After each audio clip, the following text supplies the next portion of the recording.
গাড়িটা আছে একেবারে ফ্রেশ গাড়ি একটা ইয়ামাহা রাইজেট আর। এই গাড়িটাতে সমস্যা হলো যে এটার ইসিউটাও আমি চেক করেছি, এগুলো সব চেক করছি, কিন্তু এই যে দেখেন ইঞ্জিনের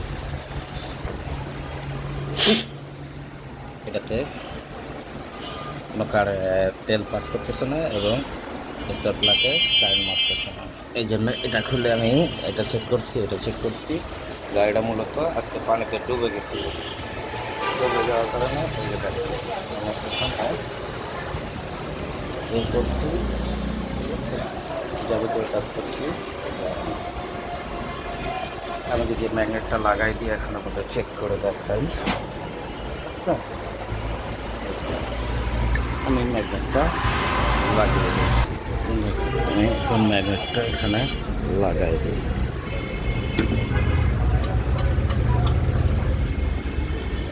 এই যে লাগিয়ে দিলাম, নাটটা লাগাই দিই।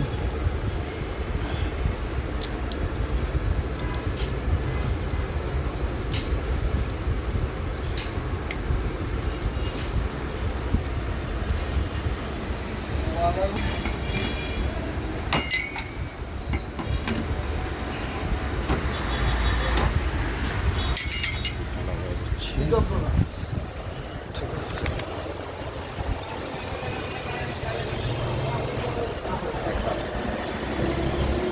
যদি আমি কারেন্ট আপনাদের এই যে ক্লিক করে কারেন্ট চেক করি, না কারেন্ট আসতেছি না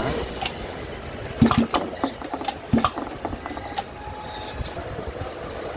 যদি আপনাদেরকে মিটারে দেখাই, মিটারে কোনো চেক লাইট নাই, মিটারে এখানে মিটারে কোনো চেক লাইট নাই। এই যে ব্রেকটা প্রেস করলাম, সেলফে ঠিক করতেছি, কিন্তু এই যে দেখেন ম্যাগনেট কোনো কথা বলতেছে না,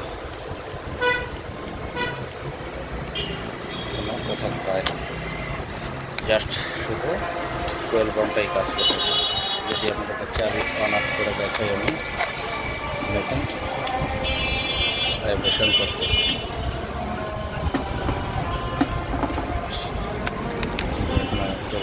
চেক করে দেখেন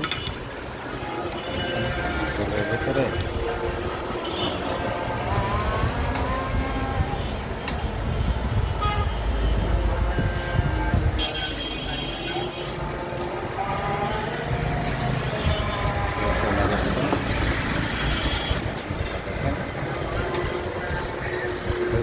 ফুয়েল পাম্পটাই চলতেছে।